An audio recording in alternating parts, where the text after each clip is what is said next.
పిల్లలు కావాలనే మీ కలను నెరవేర్చుకోండి. మొదటి కన్సల్టేషన్, మొదటి స్కానింగ్ ఉచితం. వివరాల కొరకు హెగ్డే ఫెర్టిలిటీని సంప్రదించండి.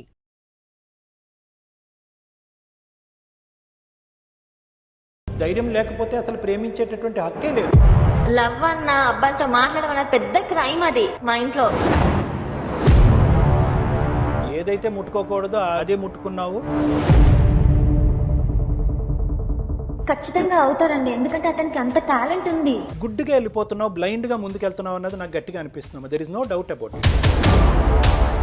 నేను అతనిలో ఏం చూసాను అన్నది ఎవరికి తెలియదు కదండి. మీకు అవ్వ కావాలి బువ్వ కావాలి అని అడుగుతున్నట్లు అనిపిస్తోంది. నాకు ఇతని మనసులో ఉంచుకొని నేను అతన్ని ఎలా చేసుకుంటాను? ప్రశ్నే తప్ప మీ వైపు నుంచి తీసుకునే తత్వం అయితే కనిపించట్లేదు. I'm sorry to say this. ఒప్పుకుంటారు అన్న నమ్మకం నాకు లేదు. Don't think about the climax. Suman TV presents అందమైన జీవితానికి స్వాగతం. నమస్తే కళ్యాణ్ చక్రవర్తి నమస్తే జయ గారు. గారు. నమస్తే కళ్యాణ్ గారు. మనం అందమైన జీవితం అనే ఒక కొత్త కాన్సెప్ట్తో ముందుకు వెళ్తున్నాము. చాలామంది మెయిల్స్ చేస్తున్నారు. వాళ్ళ ఫోన్ నెంబర్కి మనం కాల్ చేసి వాళ్ళ ప్రాబ్లమ్ని కనుక్కొని దానికి తగిన విధంగా ఒక పరిష్కార మార్గాన్ని సూచిస్తున్నాం మనం. సో అందులో భాగంగా డైరెక్ట్గా నేను కాన్సెప్ట్లోకి వెళ్ళిపోతున్నానండి. మానస అని ఒక అమ్మాయి అండి, నల్గొండ నుంచి మనకి ఒక మెయిల్ పెట్టింది. నేను చూశాను మెయిల్, మీకు బ్రీఫ్గా చెప్తాను. ఒక మంచి కుటుంబంలో పుట్టి పెరిగిన పిల్ల, సాంప్రదాయబద్ధంగా ఉన్న పిల్ల. ఎలాగంటే పిల్లని చదివించేటప్పుడు కానీ కాలేజీకి పంపించినప్పుడు కానీ మొత్తం ఆడపిల్లలే ఉండే విధంగా, కో ఎడ్యుకేషన్ లేకుండా కొంచెం కట్టుదిట్టంగా పెంచారని అనుకోవచ్చేమో. తన మెయిల్ని బట్టి నాకు అట్లా అర్థమైంది. ఒక డిగ్రీ చదువుకునేటప్పటికి ఏదో తన అన్న పిల్లలనో తమ్ముడు పిల్లలనో పార్కుకి ఆడుకుంటానికని తీసుకువెళ్ళినప్పుడు పార్కులో ఒక వ్యక్తితో పరిచయం ఏర్పడింది. అతను ఒక ఫిల్మ్ డైరెక్టర్. తను ఏదో కాన్సెప్ట్స్ రెడీ చేసుకుంటూ ఉన్నాడు. ఇద్దరికి అలా మనసు కలవటం, అలా ముందుకు సాగారు కొంత దూరం. ప్రాబ్లం ఏంటంటే ఇప్పుడు ఈ అమ్మాయికి ఇంట్లో మ్యాచ్ చూశారు ఆల్రెడీ. అది ఫైనల్ స్టేజ్లో ఉంది అన్నట్లుగా చెప్తా ఉంది. అంటే ఓకే చేసేసేలాగా ఉన్నారు అని. ఇతను చూస్తే ఇంకా సెటిల్ కాలేదు. సో దీన్ని నేను ఎలా ముందుకు తీసుకెళ్ళాలి? ముందు అసలు పేరెంట్స్ దగ్గర ఈ విషయాన్ని నేను ఎలా చెప్పాలి? అది ఆ అమ్మాయి సమస్య. నేనేం చేయాలి? నెంబర్ పెట్టిందండి, కాల్ చేయమనింది. మరి మీరు ఓకే అంటే నేను ఒక్కసారి కాల్ చేస్తాను కళ్యాణ్ గారు. రైట్. 23, 24 అనేసరికి డిగ్రీ అయిపోయి ఉండొచ్చేమో మేబీ, నాకు అట్లా అనిపించిందండి. హలో మానస అండి? అవునండి, నేను అందమైన జీవితం నుంచి మాట్లాడుతున్నానండి, సుమన్ టీవీ నుండి. నమస్తే అండి. నమస్తే మానస. డాక్టర్ గారికి ఇస్తున్నాను, ఒక్కసారి క్లియర్గా చెప్పండి. ఓకే అండి. రైట్.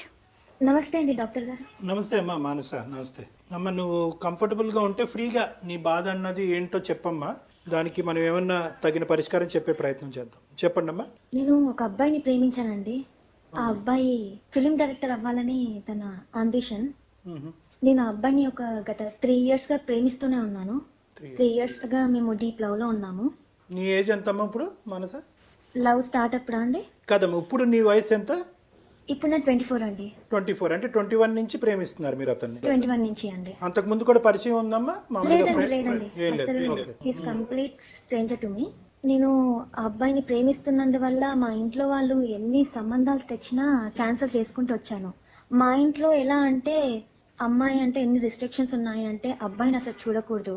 చిన్నప్పటి నుంచి నాది గర్ల్స్ కాలేజ్, గర్ల్స్ స్కూల్. బయటికి కూడా వెళ్ళనిచ్చేవారు కాదండి. కానీ అనుకోకుండా ఇతనితో పరిచయం అయ్యి ఇతనితో లవ్ ఇట్స్ హ్యాపెండ్ అండి. కానీ ఇప్పుడు ఇతన్ని నేను మర్చిపోలేను. కానీ ఇప్పుడు ఇంట్లో ఏంటి అని అంటే, ఒక మంచి సంబంధం వచ్చింది, ఎన్ఆర్ఐ సంబంధం. కానీ ఈ సంబంధం, ఈ మ్యాచ్ రిజెక్ట్ చేయడానికి నా దగ్గర ఆప్షన్ లేకుండా పోయిందండి. ఎందుకంటే ఈ 3 years నుంచి నేను ప్రతి ఒక్క మ్యాచ్ ని రిజెక్ట్ చేస్తూ వచ్చాను. బట్ ఈ మ్యాచ్ అనేది రిజెక్ట్ చేయలేకపోతున్నాను. అంటే వాళ్ళు ఫిక్స్ అయిపోయారు. ఇంకా ఈ అబ్బాయిని మర్చిపోలేను. అతనితో డిస్కస్ చేశారా మానస మీరు ఈ విషయాన్ని? చేశానండి. అతన్ని వచ్చి మాట్లాడమని కూడా చెప్పాను. బట్ అతను ఏమంటున్నాడు అంటే, నాకు ఒక అంబిషన్ ఉంది, అది అయ్యాక నేను వచ్చి మాట్లాడితే బాగుంటుంది. ఇప్పుడు నేను ఏం చేయకుండా వచ్చి మీ అమ్మాయిని పెళ్లి చేసుకుంటా అంటే ఎవరు ఒప్పుకోరు కదా, ఎలా మాట్లాడమంటావని చెప్పి అని అడుగుతున్నారు. 3 years పాటు జరిగినటువంటి మీ జర్నీలో ఏదో ఒక ప్రత్యేకంగా మన సాంప్రదాయంలో ఉండేటటువంటి ఒక ఆడపిల్లకి ఒక టైం లైన్ అన్నది డిసైడ్ చేసుకోవాలి కదమ్మా. అంటే ఇప్పుడు అతను డైరెక్టర్ పూర్తిగా అవ్వటానికో లేదంటే ఫుల్ ఫ్లెడ్జ్డ్గా అతను సాటిస్ఫై అయ్యేటటువంటి డైరెక్టర్ అవటానికో ఇంకొక 15 సంవత్సరాలు పట్టచ్చు అనుకుందాం. అంటే 15 సంవత్సరాల వరకు అతను నేను పెళ్లి చేసుకోడా, 15 సంవత్సరాల వరకు నీకు వచ్చేటటువంటి సంబంధాలను అన్నింటినీ కూడా ఇలా కొట్టి పారేస్తూ దొంగచాటున ఈ విధంగా నడుచుకోవటం ఒకటేనా దారి? ఇది ఎప్పుడన్నా మీరు డిస్కస్ చేశారా? టైం లైన్ ఏంటి? ఒక 6 ఇయర్సా 5 ఇయర్సా ఏదో ఒక టైం లైన్ మాట్లాడుకుని ఉంటారు కదా ఈ 3 ఇయర్స్ ప్రేమాయణాలు. ఇప్పుడు సక్సెస్ అనేది టైం బట్టి ఈ టైంలో వస్తుంది అని మనం ఎలా చెప్పగలుగుతాం? చెప్పలేం. కానీ ఇప్పుడు ఇక్కడ ఏంటంటే ముడిపడినటువంటి అంశం బహుశా అతను ఇప్పుడు పెళ్లి చేసుకున్నా ఇంకో 15 సంవత్సరాల తర్వాత పెళ్లి చేసుకున్నా కూడా పెద్ద సమస్య కాదేమో. కానీ నీ జీవితంలో ఆ ఈక్వేషన్ లేనప్పుడు మీరు ఎప్పుడైనా కూడా అతనికి ఒక బౌండరీ గీసారా? ఎంతకాలం నేను వెయిట్ చేయాలి, ఎంతకాలం లోపల నీకు సక్సెస్ వస్తుంది, రానటువంటి పక్షంలో నేను నా తల్లిదండ్రులకు ఏమని చెప్పాలి అనేటటువంటి బౌండరీలను గీసారా మీరు? అతను కూడా నేను కూడా అతన్ని మంచి ఫిలిం డైరెక్టర్ గా చూడాలని నా కోరిక కూడా కదండి, అది బలంగా ఏర్పడింది. సో నేను ఈ టైం వరకు అని చెప్పి నేను ఒక బౌండరీ గీయలేను కదండి. కాదు, అతని అంబిషన్ తెలుసు, అతని గోల్ తెలుసు, అతని వ్యక్తిత్వం తెలుసు. ఇవన్నీ తెలిసాక కూడా నేను అతనికి ఇలా బౌండరీ లైన్ గీస్తూ ఒక్క ఉండలేను నిమిషం కదండి. మానస, ఒకటి వినండి. మీరు బౌండరీ గీయలేరు, మీరు ఒక మంచి డైరెక్టర్ని ఊహించుకుంటున్నారు, కానీ వయస్సు ఆగుతుందా? తల్లిదండ్రులు ఊరుకుంటారా? తల్లిదండ్రులు ఊరుకొని ఉంచుకోగలుగుతారా ఆడపిల్లని ఇంట్లో? వాళ్ళకంటూ ఒక టైం ఉంటుంది కదా. మరి వాళ్ళ వైపు నుంచి ఇప్పుడు ఇంత సాంప్రదాయమైన కుటుంబం నుంచి వచ్చారు, మిమ్మల్ని చదివించిందే girls school and girls college అని చెప్తున్నారు కదా. ఒక వ్యక్తిని మీరు ప్రేమించేశారు, అతనికి ఒక బౌండరీ లేదంటున్నారు, ఎప్పుడు సక్సెస్ అవుతుందో తెలియదని మీరే చెప్తున్నారు. మరి దీన్ని అసలు ఏ విధంగా మీరు అర్థం చేసుకుంటున్నారు? ఎప్పుడు అవుతుంది అని చెప్పలేను, కానీ ఖచ్చితంగా అవుతారండి. ఎందుకంటే అతనికి అంత టాలెంట్ ఉంది. ఇక్కడ చాలా వరకు నువ్వు యూనిలాటరల్గానే ఆలోచిస్తున్నావు. తల్లిదండ్రులు పెంచినటువంటి విధానాన్ని, మీ సాంప్రదాయాన్ని, మీ పద్ధతుల్ని ఇప్పుడు నువ్వేంటంటే సింపుల్గా ఏం ఆలోచిస్తున్నావు అంటే కనుక ఒక సంబంధం వచ్చింది, ఆ సంబంధం వదులుకోలేనటువంటి పరిస్థితి, అదేవిధంగా నేను ప్రేమించినటువంటి వ్యక్తిని కూడా వదులుకోలేనటువంటి ఒక్క అంశాన్ని యూనిలాటరల్గా ఆలోచిస్తున్నావు. కానీ ఈ బ్రేకింగ్ న్యూస్ మీ తల్లిదండ్రుల ముందు ఎలా బ్రేక్ చేస్తావు అనేటటువంటి అంశాన్ని ఆలోచించట్లేదు. ఈ న్యూస్ మీ తల్లిదండ్రులకు బ్రేక్ చేసిన తర్వాత వాళ్ళు మానసికంగా ఏమవుతారు అనేటటువంటి అంశాన్ని నువ్వు ఆలోచించలేదు. ఇవన్నీ ఆలోచించకుండా నువ్వు ఇంకా అతని అంబిషన్ గురించి ఎక్కువ ఆలోచిస్తున్నట్టు నాకు అనిపిస్తుంది. I'm sorry. లేదండి, అలా లేదు. నాకు ఆ సంబంధం ఇష్టం లేదు. నాకు ఇతను మనసులో ఉంచుకొని నేను అతన్ని ఎలా చేసుకుంటాను? కరెక్టే మానస. మరి అలాంటప్పుడు అతని వైపు నుంచి అయినా రెడీగా ఉందా? ఇప్పుడు మీ ఇద్దరి విషయంలో మీరు ఒక్కరే రెడీగా ఉన్నారు, అటు పేరెంట్స్ లేరు, ఇటు ఆ అబ్బాయి కూడా రెడీగా లేరు కదా. ఎన్ని సంవత్సరాలు వెయిట్ చేయగలుగుతారు? అబ్బాయి రెడీగా ఉన్నారు అంటే అబ్బాయికి ఒక కొంచెం ఈ సెటిల్ అయ్యి ఉంటేనే కదా తను రెడీ అయ్యేది. నేను సెటిల్ అవ్వకుండా ఎలా చేసుకోవాలి, ఏమని అడగాలి మీ ఇంట్లో అని ఒక క్వశ్చన్ మార్క్ అతంది. నాకేమనిపిస్తుందో చెప్పనా? ఒక్కసారి మీకు అవ్వా కావాలి బువ్వా కావాలి అని అడుగుతున్నట్లు అనిపిస్తోంది. అయితే మీరేం ఎక్స్పెక్ట్ చేస్తున్నారు ఒక్కసారి చెప్పండి. ఏంటంటే ఇప్పుడు మా ఇంట్లో మాట్లాడే ఆ ధైర్యం నాకు రావాలి. నేను ఎలా అడగాలి ఇంట్లో? ఎందుకంటే ఇన్ని డేస్ రిజెక్ట్ చేస్తూ వచ్చాను, చెప్పలేని పరిస్థితి. నేను అలాంటి పరిస్థితులలో నేను ఒక అబ్బాయిని ప్రేమించిన, ఒక అబ్బాయితో జీవితాంతం ఉంటాను అని అంటే వాళ్ళు ఎలా రిసీవ్ చేసుకుంటారు అన్నది కూడా నాకు అర్థం అవ్వట్లేదు. మంచి మాట అమ్మా, మంచి మాట. ఒక మంచి ఆలోచనతో మాకు ఫోన్ చేయటం అన్నది జరగటం అన్నది మేము అందరం హర్షిస్తున్నాము, ఆనందిస్తున్నాం. ఎందుకంటే ఈరోజు నువ్వు గుడ్డుగా వెళ్ళిపోతున్నావు, బ్లైండ్గా ముందుకెళ్తున్నావు అన్నది నాకు గట్టిగా అనిపిస్తున్నావు. There is no doubt about it. బహుశా నువ్వు ఈ సబ్జెక్ట్ గురించి ఎవరితో డిస్కస్ చేసావా, ఇలా ఉంది నా పరిస్థితి అనేటటువంటిది ఎవరైనా పెద్దలతో మాట్లాడేవా? అంటే ఈ పెళ్ళి ఒప్పుకుంటారా ఒప్పుకోరా అనేటటువంటి అంశం గురించి కాదు. నువ్వు వెళ్ళేటటువంటి దారి ఏదైతే ఉందో ఒక క్రమ పద్ధతిలో, ఒక బాధ్యతాయుతంగా, ఒక నమ్మకంతో పెంచినటువంటి తల్లిదండ్రులకి ఈ విధమైనటువంటి లోకాన్ని, ప్రపంచాన్ని నువ్వు తొందరలోనే చూపెట్టబోతున్నావు.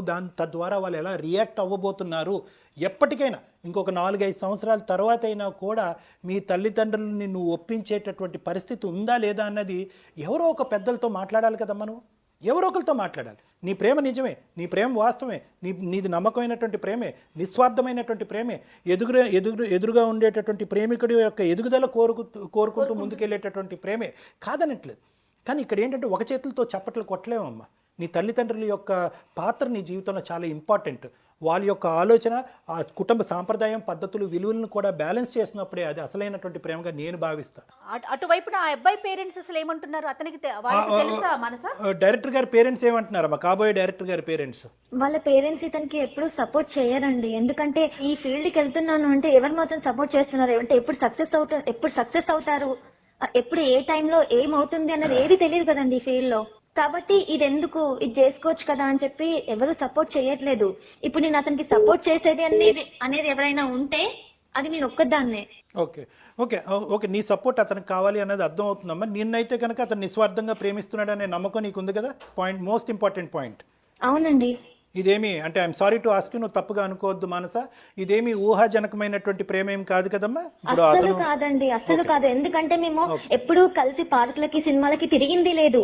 డైలీ ఒక 5-10 మినిట్స్ తప్పితే వెరీ గుడ్ ఇంకా మేము కలుసుకోము, మాట్లాడుకోలేము. ఒక 5-10 మినిట్స్ అంతే. What would happen to you? The worst come situation గురించి ఒక్కసారి ఆలోచించుకుందాం. చాలా సంబంధాలు నో అని చెప్పావు. ఈ రోజు కాకపోతే రేపైనా కూడా మీ తల్లిదండ్రులు ఖచ్చితంగా ఒక నిజమన్నది తెలుస్తుంది. నీ మనసులో ఎవరో ఒకరు ఉన్నారన్నది ఇది పసిగట్టడం, పక్కన ఎవరినో పెట్టుకుని అతన్ని దాగుడు మూతలు ఆడటం అన్నది కష్టం. ఈ రోజు కాకపోతే రేపన్నది తెలుస్తుంది.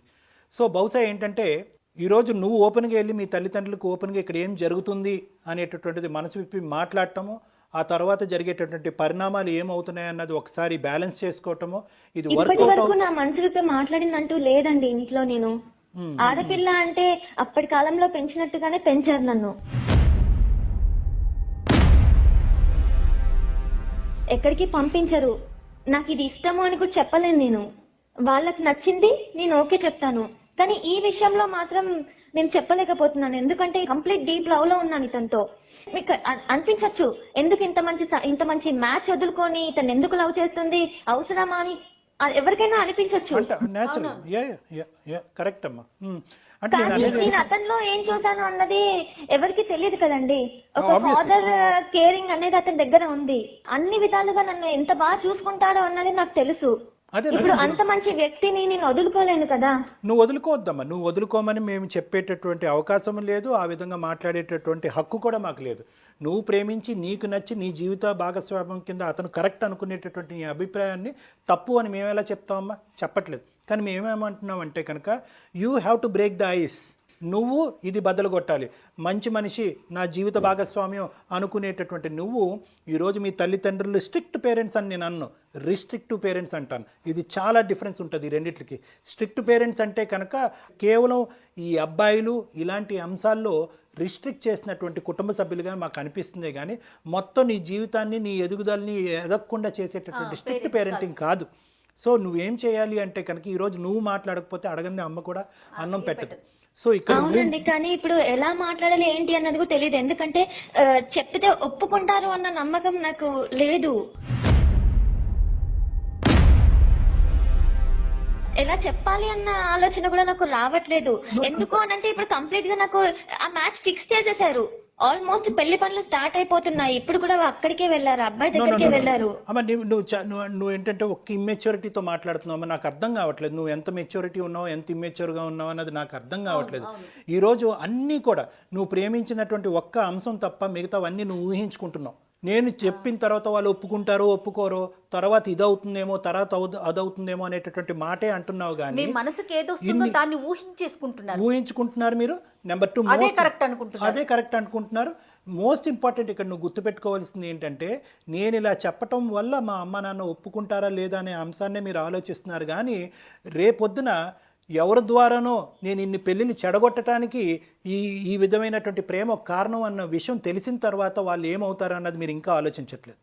ఈ రోజు ఎప్పటికైనా ఆలోచించాను, కానీ ఒప్పుకోరు అని చెప్పి ఎందుకు చెప్తున్నానంటే, ఈవెన్ నా ఫ్రెండ్స్ ఎవరైనా లవ్ చేశారు అంటేనే వాళ్ళతో ఫ్రెండ్షిప్ కట్ చేసుకోనే ఇది ఉంది మా ఇంట్లో.